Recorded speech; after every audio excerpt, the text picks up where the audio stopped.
following video contains step-by-step instructions on how to maintenance a 2.5 through 4 inch Deringer 40 first check.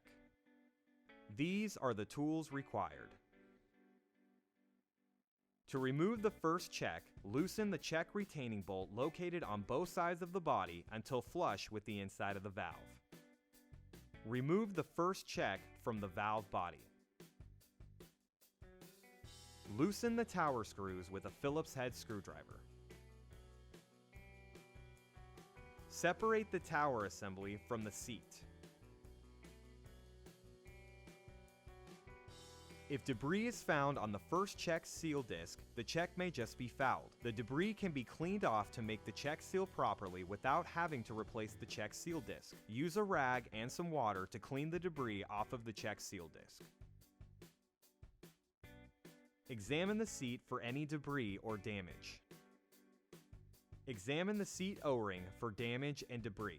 Replace the seat O-ring if necessary. Examine the tower screw O-rings for damage. Replace the O-ring if necessary. Once the debris has been cleared from the check disc and no damage is present, the check can be reassembled and reinstalled into the valve body for testing. If damage to the check disc has been found, please take the following steps to remove and replace the damaged check disc. Using a Phillips head screwdriver, remove the seal disc retaining screws.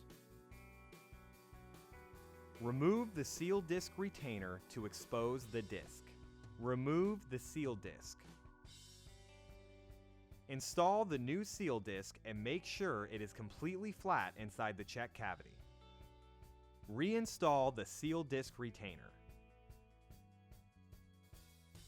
Using a Phillips head screwdriver, reinstall the seal disc retainer screws. The Deringer 40 and 50 first check is a true poppet check.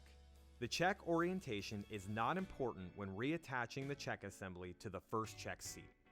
Reattach the tower assembly to the first check seat. Using a Phillips head screwdriver, retighten the tower screws. Reinstall the first check into the valve body. Make sure the O-ring seals properly against the surface. Retighten the first check retaining bolts on both sides of the body. Make sure the first check retaining bolts don't bind against the check.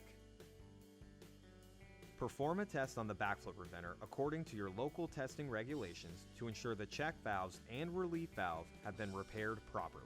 For more information about the Deringer product line, further technical support, or to download a printed copy of these instructions, please visit our website at backflowdirect.com.